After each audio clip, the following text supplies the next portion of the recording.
అంటే దగ్గర 13-14 సంవత్సరాలలో ఒక 6 లక్షల పాపులేషన్ పెరిగినట్టే చూపిస్తున్నారు అధ్యక్ష. ఇక్కడ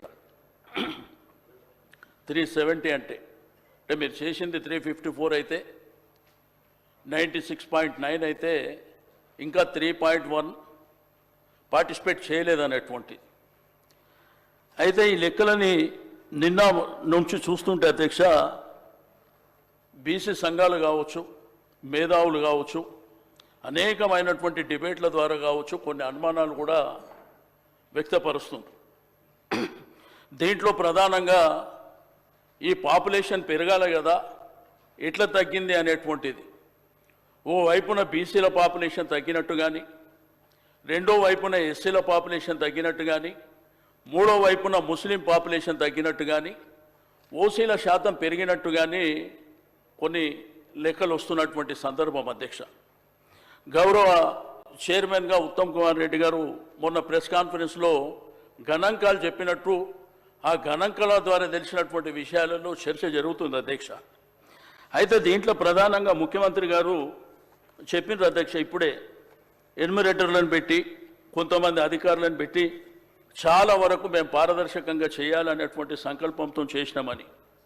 కానీ నేను ముఖ్యమంత్రి గారికి మీ ద్వారా రిక్వెస్ట్ చేసేది ఒకటే అధ్యక్ష, మీరు ఏదైతే ప్రొఫార్మా ఇచ్చినరో 57 అంశాలు ఉన్నాయి దీంట్లో.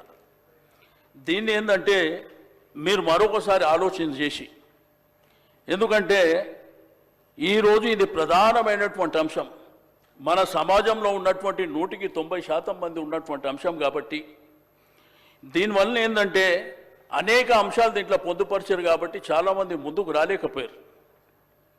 నాకు తెలిసి గ్రేటర్ హైదరాబాద్ పరిధిలో 30% కూడా పార్టిసిపేట్ చేసినటువంటి దాఖలాలు లేవు. మీరు మీ స్టేట్మెంట్లో కూడా కొంత జిహెచ్ఎంసీలో కూడా జరగలేదనేటువంటిది మీరు చెప్పారు అధ్యక్ష. అయితే ప్రధానంగా మాకున్నటువంటి ఇన్ఫర్మేషన్ ప్రకారం నీకు కాలనీస్ కానీ, అపార్ట్మెంట్స్ కానీ, బస్తీలలో కానీ ఇవన్నీ వివరాలు చదివిన తర్వాత మాకెందుకులే అని అవాయిడ్ చేసినటువంటి సందర్భం, మాకు అక్కర్లేదనేటువంటి సందర్భాలు కూడా చాలా జరిగినాయి.